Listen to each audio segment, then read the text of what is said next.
দেশের ১,৬২,০০০ মানুষকে ঈদ সহায়তা হিসেবে ১০ কেজি করে চাল দিয়েছে দুর্যোগ ব্যবস্থাপনা অধিদপ্তর।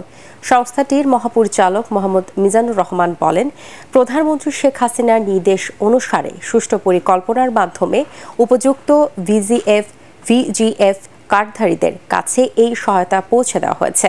মনির হোসেন তপু রিপোর্ট। ঈদ উল ফিতরে সরকারের ঈদ সহায়তা হিসেবে ১,৬২২ মেট্রিক টন চাল বরাদ্দ দেওয়া হয়েছে। তালিকাভুক্তদের কাছে এই উপহার পৌঁছে দিয়েছে জেলা দুর্যোগ ব্যবস্থাপনা ও ত্রাণ কর্মকর্তারা।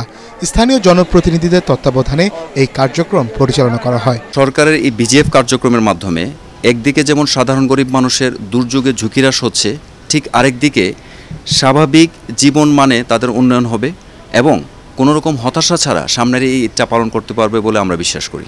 প্রকৃত উপকারভোগীরাই এই সহায়তা পাচ্ছে বলে জানান দুর্যোগ ব্যবস্থাপনা অধিদপ্তরের মহাপরিচালক। আমরা ১ কোটির উপরে যে পরিবারগুলো দিচ্ছি তাদের পরিবার সংখ্যা ধরলে প্রায় ৪ কোটিরও অধিক লোক উপকৃত হচ্ছে একটা পরিবারে।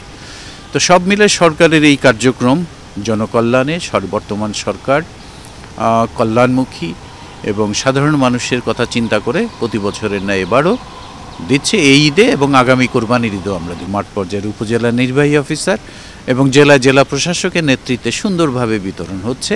জনপ্রতিনিধিরা সম্পৃক্ত, তাদের কার্ড সমাজের ওই শ্রেণীরকেই দেওয়া হচ্ছে এবং স্থানীয়ভাবে তাদের নির্বাচন করা হচ্ছে, ফলে উপযুক্ত ব্যক্তি পাচ্ছে বলে আমরা বিশ্বাস করি। আরও ৪,৫০০ ভিজিএফ কার্ডের জন্য আবেদন করা হয়েছে। ১০ কেজি চালের পরিবর্তে ২০ কেজি করে চাল দেওয়ার দাবি জানিয়েছে উপকারভোগীরা। মনির হোসেন তপু, এটিএন বাংলা, ঢাকা।